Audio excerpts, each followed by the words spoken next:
Ahora vamos a presentar el tema ahora, el tema de la encuesta como técnica de investigación social. Bueno, ¿y qué es una encuesta? Podemos decir que es una investigación, o más bien es un instrumento de investigación que se realiza sobre una muestra de sujetos utilizando instrumentos estandarizados de preguntas y respuestas con el fin de obtener mediciones cuantitativas. Y aquí quisiera dejar claro una cosa, a pesar que las mediciones son cuantitativas, vean que estamos trabajando sobre respuestas que nos dan las personas. Esas respuestas son generalmente cualitativas o subjetivas. Entonces, esa es la parte interesante, es un mundo dicotómico, si queremos verlo así. Las mediciones y el procesamiento lo hacemos generalmente con análisis estadístico, por eso se habla de cuantitativas, pero estamos trabajando sobre datos cualitativos. Una encuesta realmente es una entrevista altamente estructurada.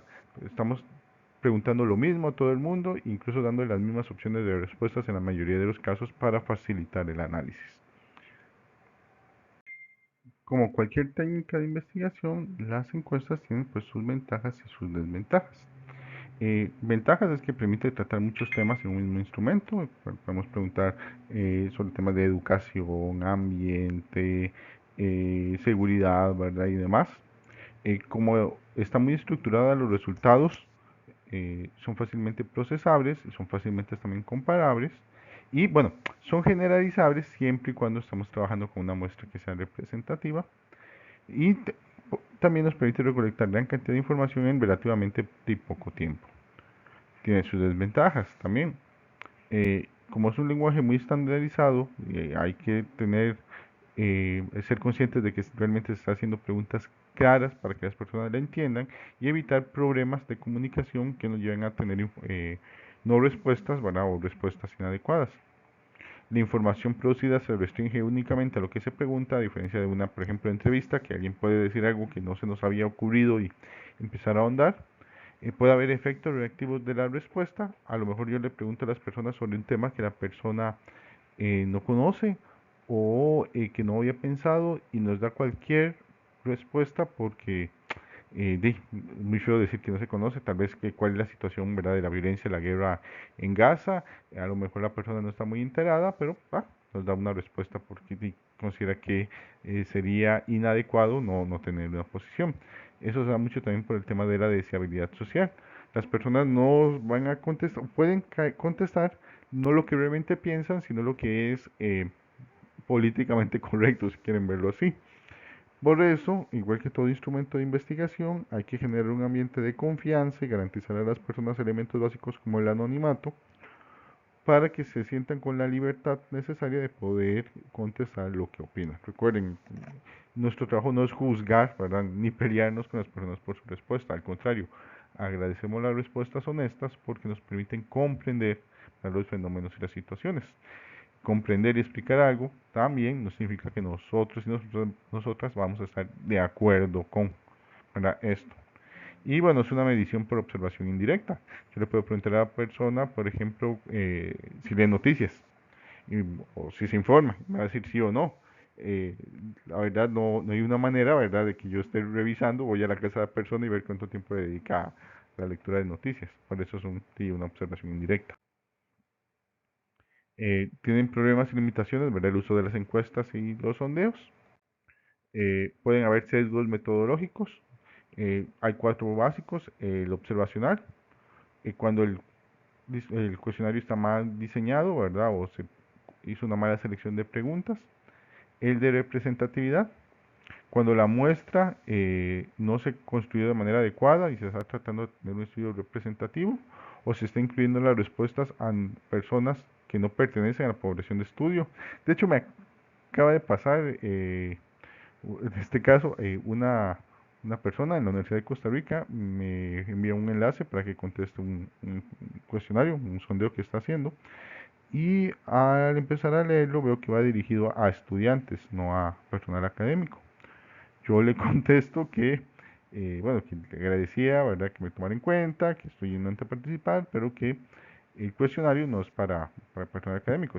Si habrá habido un error, ¿verdad?, y me lo envió sin querer, o eh, sí había un cuestionario para personal académico y fue que se le olvidó el link. Y la persona me contesta que no, que hubo un error, ¿verdad? No, no era para mí, no se había dado cuenta y ahora no tiene manera de saber eh, porque lo envió generalizado a una base de correos electrónicos y no se había fijado que habían docentes ahí, si la persona que los están contestando realmente son estudiantes, que era lo que ellos estaban buscando, o eran personal académico administrativo que por no fijarse también contestaron el estudio y eso le va a generar problemas de representatividad. Están los sesgos de percepción selectiva, que quien diseña o interpreta los resultados también pueden interpretarlos, ¿verdad? Con su propia preferencia o leerlos en su propia preferencia, ¿verdad? O valor. Para eso hay que tener muy claro, ¿verdad? Qué es lo que aporta o no, ¿verdad? Cada pregunta. Y las falacias de pregunta compleja, que es cuando construimos preguntas que incluyen dos o más tópicos o elementos en el ítem que confunden a la persona entrevistada o pueden inducir a una respuesta determinada. Ahora pasaremos a ver las características que se requieren tomar en consideración a la hora de diseñar, o bueno, el diseño y la gestión de encuestas o sondeos. Primero tenemos el planteamiento de objetivos e hipótesis. Tenemos que tener muy claro para qué lo queremos, no es preguntar por preguntar, vamos a tener una hipótesis de investigación, donde ponemos nuestro problema, nuestra hipótesis y solo vamos a poder contestar eh, mediante este tipo de técnicas o objetivos, ¿verdad? Claros que queremos cumplir. Eso nos va a llevar, una vez definido, a dos caminos que son en paralelo. Vamos a empezar por aquí, la operacionalización de los conceptos, que es la construcción de los constructos, ¿verdad? Que habíamos visto al inicio, ¿verdad? De esta clase. Esa operacionalización de los constructos nos permiten hacer el diseño del cuestionario, ¿verdad? Las preguntas, perdón, los ítems que vamos a utilizar. Vamos a someter esto a pruebas, ¿verdad? Y a validaciones. Paralelamente tenemos que ir pensando en construcción de la muestra, a quién se lo vamos a aplicar, es una muestra representativa de toda la población nacional, es una muestra de estudiantes de la Facultad de Ciencias Sociales de la Universidad Nacional o estudiantes de la carrera de Movimiento Humano de la Universidad Nacional o personas que habitan el Cantón de Heredia. Una vez que hemos definido nuestra muestra, tenemos que elegir el modo de aplicación, entonces es una encuesta que va a ser autoaplicada, vamos a enviar el cuestionario, un enlace al teléfono, a correo electrónico, las personas lo van a llenar, tenemos una base de números de telefónicos, vamos a poder llamar a las personas, lo vamos a hacer cara a cara, presencialmente, y eso es necesario para preparar el trabajo de campo, ¿verdad? Cómo nos vamos a desplazar, si vamos a tener que entrenar personas que nos sirvan como entrevistadores o entrevistadoras, etcétera. Ya con todo esto listo, ya pasaríamos a la aplicación del cuestionario. Eh, los, las personas, ¿verdad? Que también, ¿verdad? Están siendo asistentes en el IDESPO, ¿verdad? En el CETIS, en el proceso de recolección de encuestas, saben que cuando se aplica el cuestionario tenemos procesos de control y supervisión. Y si es una encuesta que somos nosotros y nosotras mismas como investigadores e investigadoras quienes la aplicamos, pues nosotros mismos nos controlamos y nos supervisamos. Pero si tenemos otras personas, tenemos que estar verificando que no haya problema en el momento de recolección, que no hayan sesgos, que hayan podido captar información de manera adecuada, que si hay un problema se reporten y se tomen decisiones que hacer al respecto. Una vez que ya se termina el proceso de aplicación del cuestionario, se codifican las respuestas, ¿verdad? Y se pasa al análisis de los datos, se crea el informe, se hacen las pruebas estadísticas necesarias, ¿verdad? Etcétera. Vean que es más complejo de lo que la gente cree, que simplemente hacer como un cuestionario y listo, irse para el campo. Requiere todo un proceso y trabajo de planificación. En cuanto a los objetivos del cuestionario, esos tienden a ser de tres tipos, que no son necesariamente excluyentes. El primero es estimar magnitudes, por ejemplo, conocer datos o características de una población respecto a una actitud o un elemento que no conocemos, por ejemplo, estimar el porcentaje de apoyo a un candidato en las elecciones. Otro, tener características de un grupo de población que no hemos podido identificar, sino es haciendo un instrumento de cuestionario. Por ejemplo, conocer las necesidades o intereses de un grupo. Necesito saber cuáles son los problemas que enfrentan las personas estudiantes de la sede Coto y para compararla con los problemas y necesidades que tienen las personas estudiantes de la sede Sarapiquí de la Universidad Nacional, por ejemplo, o cuáles son las expectativas que van a tener para su futuro profesional estudiantes de carreras de economía y cuáles son las expectativas que van a tener estudiantes de la carrera de no sé, geografía, ¿verdad? Etcétera. Y también para verificar hipótesis, que ese es tal vez el más importante.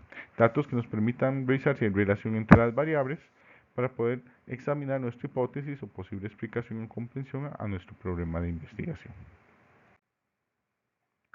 Algunas recomendaciones a la hora de diseñar el cuestionario. Primero, debe despertar el interés de la persona entrevistada, ¿verdad? Si es muy aburrido o usa palabras muy complejas, las personas no van a querer participar. Necesitamos que sea un ambiente de confianza, ¿verdad? Que la persona sepa que, ahora es muy feo decirlo, pero hay muchas estafas, ¿verdad? Hay problemas de inseguridad. Entonces, revelar información las personas podrían ser un poco más quisquillosas. Tenemos que poder mostrarle que, por ejemplo, es un estudio de la Universidad Nacional o parte de investigación, de un trabajo final de graduación o de un curso para que se sientan en confianza y también para que nos puedan contestar, ¿verdad? Con honestidad y no vayan a haber problemas de deshabilidad social, por ejemplo. Las preguntas iniciales se recomiendan que sean fáciles de contestar, en el sentido de que no sean las preguntas que, digamos, requieran más elementos de confianza. Preguntar a las personas por su ingreso, esa es una pregunta que generalmente las personas son más reticentes a contestar al inicio. En cambio, preguntas que sean más fáciles, no sé, si le gusta usted el fútbol, ¿verdad? O qué equipo de fútbol usted sigue, más fácil de contestar a las personas, los colocamos al inicio del cuestionario. El flujo de preguntas debe seguir una secuencia lógica. Si estoy haciendo una encuesta sobre, por eso, sobre consumo de deportes en Costa Rica o prácticas deportivas en Costa Rica, sí, voy a iniciar con las preguntas que tienen que ver si usted va al gimnasio o qué deportes mira por televisión, qué deportes le agrada. Pero si tengo que también tener algunas variables sociodemográficas de la población para hacer los cruces: sexo, edad, el lugar de residencia, profesión, escolaridad, no sé, etcétera. No se las voy a ir intercalando, no voy a preguntar, ¿usted le gusta hacer deporte? Sí o no. Y me puede decir cuántos años tiene, y me puede decir cuál es su deporte favorito, y me puede decir cuál es su nivel de escolaridad. Eso es un poco raro, ¿verdad? Entonces, creamos secuencias, primero las preguntas sobre deportes, después más las de perfil personal, etcétera. Y si es necesario, facilitar a la persona entrevistadora recordar cifras o eventos sobre los que estamos preguntando. Eso es muy importante y después lo vamos a ver con mayor profundidad cuando veamos la clase sobre ética en la investigación. Pero siempre es importante informar al inicio el objetivo de la investigación, quién la realiza, quién lo financia si es pertinente, y sobre cómo se usa la información, la confidencialidad y el nombre de la persona encuestadora, perdón. Esto es parte de lo que se va a llamar el consentimiento informado, son información que las personas requieren para poder participar, verificar que están participando libremente y conociendo para qué van a ser usados sus datos. Luego lo vamos a profundizar en la clase sobre ética en la investigación. Otra serie de recomendaciones: evitar usar lenguaje técnico o excesivamente coloquial, excepto si el estudio lo justifica. Utilizar un lenguaje neutro, es decir, que no tenga una carga valorativa que busquen influir a las personas. Por ejemplo, ¿qué opina usted del mal gobierno del alcalde de Heredia? Y si digo que es malo, como espero que digan, uy, no, que es buenísimo, ¿verdad? Puedo estar ahí influyendo. No mencionar opiniones de personas influyentes también. Uy, Papa dice que tal y tal cosa. ¿Usted cómo opina? ¿Y como el Papa? O, ¿verdad? Y si una persona puede ser muy católica o demás, pues la opinión del Papa puede ser muy respetable para él o ella. Y eso puede influir en su respuesta. Y no, eso no lo andamos buscando, ¿verdad? Evitar preguntas ambiguas o indefinidas, por ejemplo, como ve mucha televisión, ¿y cuánto es mucha? Una hora para una persona puede ser mucha, para otra persona 6 horas puede ser mucho, para otra persona tal vez su trabajo es sobre la televisión, puede ver 2 horas de televisión al día y no considerarlo mucho, o usar mucho la computadora. Entonces, no, cuántas horas al día ve televisión, cuántas horas al día utiliza la computadora, o usted ve televisión de 1 a 2 horas al día, de 2 a 3 horas, ¿verdad? Etcétera. Evitar las preguntas compuestas, es decir, dos o más preguntas por enunciado. Evitar plantear preguntas que la persona entrevistada no pueda contestar, porque o sea muy técnicas o de un conocimiento demasiado específico, la persona se frustra y puede dejarte tirado el cuestionario. No preguntar con doble negación, porque eso complica, ¿verdad?, la respuesta. ¿Está usted en contra de que el gobierno no haya hecho mayor inversión en política social?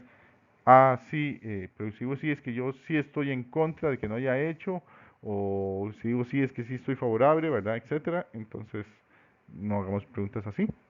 Evitar la carga de las opciones de respuestas hacia un lado. Bueno, regular, malo, muy malo, pésimo. Entonces, en esta tenemos cuatro opciones negativas, una opción positiva y una opción neutra, ¿no? Si tenemos tres opciones negativas, deberíamos tener tres opciones positivas o dos opciones negativas, ¿verdad? Malo y muy malo, entonces muy bueno y bueno, y una neutra. Y no colocar las preguntas delicadas al inicio del cuestionario, ¿verdad? No voy a preguntar sobre eh, ingresos o si he sido víctima de violencia, ¿verdad? Esas son preguntas un poco delicadas. Mejor preguntarlas cuando ya está el ambiente. En los cuestionarios para sondeos o encuestas podemos utilizar preguntas abiertas o preguntas cerradas, que ya tengan codificadas las posibles respuestas, cuándo utilizarlas y por qué. También tienen sus elementos positivos y negativos. Las preguntas abiertas tienen como elemento positivo que permiten una respuesta libre y ofrecen más información de parte del cuestionario. Lo negativo es que su codificación y procesamiento es más complicado, complica la labor de la persona entrevistada porque tiene que captar la información, requiere mayor tiempo para su aplicación y pueden generar respuestas no pertinentes, ¿vale? No puede preguntar a las personas, no sé, qué opinaron del Mundial de Fútbol Femenino que se realizó en Costa Rica, y te contestan algo de la crisis y el gobierno, pero ahí fue la respuesta y ahí tienes la respuesta. Y si es autoaplicado, por lo general también a veces las personas le dan un poquillo de pereza, ¿verdad?, en ponerse a escribir. Las preguntas cerradas tienen un elemento positivo de que son fáciles de responder, facilita la obtención de respuestas y requieren menos tiempos para procesar. Como negativo, que se deben anticipar las posibilidades de respuesta, ¿verdad? Hay que tener todas las opciones claramente definidas. Puede inducir respuestas simples a temas complejos y también pueden llegar a inducir respuestas a las personas entrevistadas, ¿verdad? Darle las opciones. ¿Qué es lo que hay que hacer, verdad? Y mantener un balance. Ver qué necesitamos preguntar que sea abierto, qué necesitamos preguntar que pueda ser cerrado. Y por lo general siempre se tiende a que haya más preguntas cerradas que abiertas por el tipo de instrumento que son las encuestas y los sondeos. Para las preguntas cerradas podemos utilizar varios, llamarlos machotes o formatos. Uno es la escala de Likert, que ya mencionábamos anteriormente. La escala de Likert nos permite encontrar la disposición, ¿verdad?, de las personas hacia un, un ítem, una frase, una premisa, ¿verdad? Esa es la de autoritarismo que demostraba anteriormente, entonces muy de acuerdo, algo de acuerdo, pero en eso es algo en desacuerdo, no sé por qué lo copié mal, o muy en desacuerdo. Vean que hay que mantener por eso eh, la misma estructura de la escala. Les voy a también a ser honesto, por aquí se usa la escala de Likert para facilitar que las personas tomen posición a favor o en contra. ¿Cuál es la diferencia entre estar muy de acuerdo o algo de acuerdo? Y claro, la seguridad, pero eso puede variar de persona en persona y no lo podemos conocer. Finalmente, muchas veces todos estos resultados se agrupan y se dice en general, 60% de la población está muy de acuerdo o algo de acuerdo, ¿verdad? Es decir, tiene una posición positiva sobre esto. Y por lo tanto, 30% tiene una posición en desacuerdo o muy en desacuerdo, ¿verdad?, sobre esto, ¿verdad?, tienen posición negativa. Y tanto por ciento no está ni de acuerdo ni en desacuerdo. Como les comentaba, por lo general, cuando se hace autoaplicado, no se lee la opción de intermedia para evitar que las personas la contesten o disminuir la posibilidad de que las contesten. Solo se aplica cuando la persona dice es que no sé, no estoy ni de acuerdo ni en desacuerdo. Otros son las escalas de Thurston. Esta es una valoración, del 1 al 5, del 1 al 7, del 1 al 10, ¿verdad?, etcétera. Entonces aquí tenemos una actitud hacia los exámenes. De hecho, esta la aplicamos para una encuesta hace muchos años que hicimos sobre las pruebas de bachillerato. Entonces tenemos esta idea, los exámenes no deben hacerse porque crean rechazo de la materia, entonces en una escala de 1 al 5, donde 1 significa que está nada de acuerdo y 5 significa que está totalmente de acuerdo, que están de acuerdo con las siguientes frases. Sí, los exámenes no deben hacerse. Sí, estoy de acuerdo, entonces un 5. De hecho, esta redacción no es la más apropiada, voy a ser honesto, pero estamos trabajando con los colegas del CIDE y al final así quedó la redacción. Los exámenes consumen tiempo que pueden aprovecharse en otra cosa.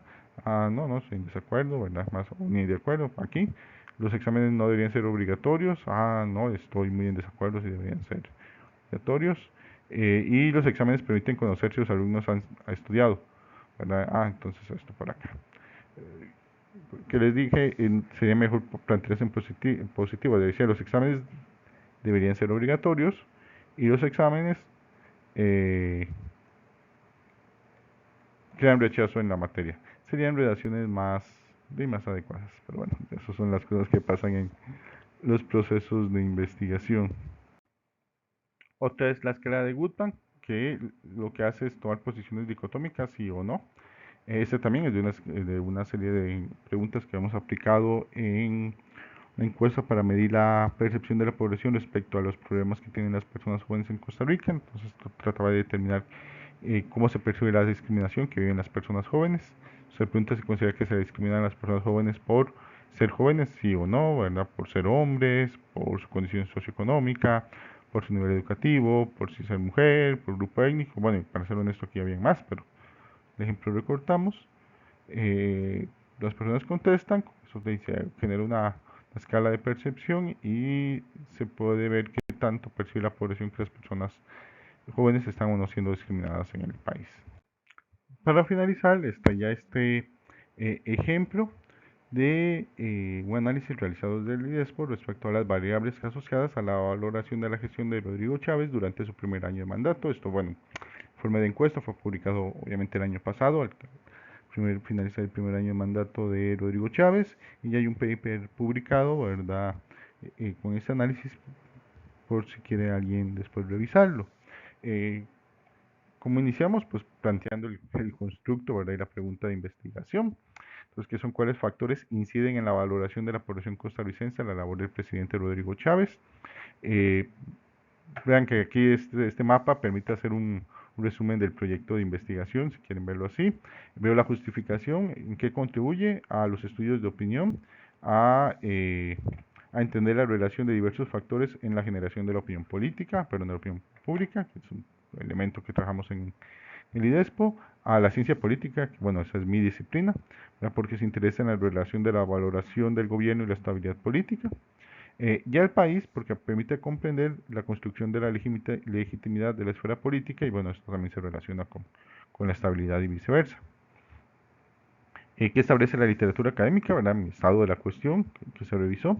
La literatura académica al final identifica que hay enfoques principales que se han usado para estudiar la valoración de los presidentes o los gobiernos en Costa Rica y en otras partes del mundo. Están los sociodemográficos, que establecen que son las características de las personas, edad, escolaridad, sexo, ¿verdad? Etcétera, los que se relacionan con la valoración a la figura del presidente, el que se llama el enfoque de política pública o de gestión, que son las personas que valoran al presidente según la efectividad de la política pública y las acciones de gobierno, el enfoque económico, de cómo la percepción de la economía, ¿verdad?, nacional del país afecta la valoración del presidente o se asocia con la valoración del presidente, y el de la personalidad del presidente, ¿verdad?, que son las características de la personalidad, lo que hace que las personas sientan rechazo o, al contrario, ¿verdad?, se sientan identificadas con el presidente y lo llevan a tener buena o mala valoración. El método es un método estadístico, ¿verdad? Los datos lo tomo de dos encuestas nacionales realizadas por el IDESPO en agosto del 22 y marzo del 2023. El procesamiento lo hago mediante modelos de revisión logística y el marco teórico, ¿verdad? Los elementos teóricos, el constructo, son estos cuatro que los baso, ¿verdad?, que son tomados o que se fundamentan en la revisión de literatura. Un ideológico, es decir, la ideología de población va a afectar, va a ser un factor que afecta la valoración. En este caso estoy usando las actitudes autoritarias, que ya repasamos, y las escalas de conservadurismo, que es otra escala, ¿verdad?, que también se utiliza en el IDESPO para medir actitudes políticas. Una se aplicó en agosto y la otra se aplicó en marzo. la percepción del nivel económico que tiene la población, ¿verdad? A partir de una escala de percepción del nivel socioeconómico que mantenemos. Esto también, ¿verdad? Creemos que puede influir. La política pública, mediante el nivel de acuerdo con las políticas públicas impulsadas por el presidente. La personalidad del presidente, ¿verdad? Por la opinión sobre el discurso del presidente, ¿verdad? Y sus posiciones confrontativas que ha tenido con otros poderes. Y ahí ya tenemos los resultados. Son tres modelos, uno es de la encuesta de agosto y dos modelos que son sacados de la encuesta de marzo.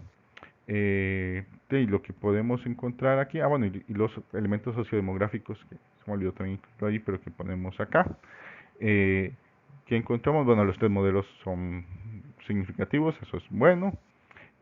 Para agosto del 2022, lo que encontramos es que la práctica religiosa, por ejemplo, las personas protestantes evangélicas, tenían mayor probabilidad de valorar positivamente al presidente que las personas que no tenían práctica religiosa, que son, como se llama coloquialmente, ateos o agnósticos, y las personas que se declaraban creyentes sin religión, que creen en Dios, pero que luego no siguen ninguna religión, también tenían mayor probabilidad de valorar mejor al presidente.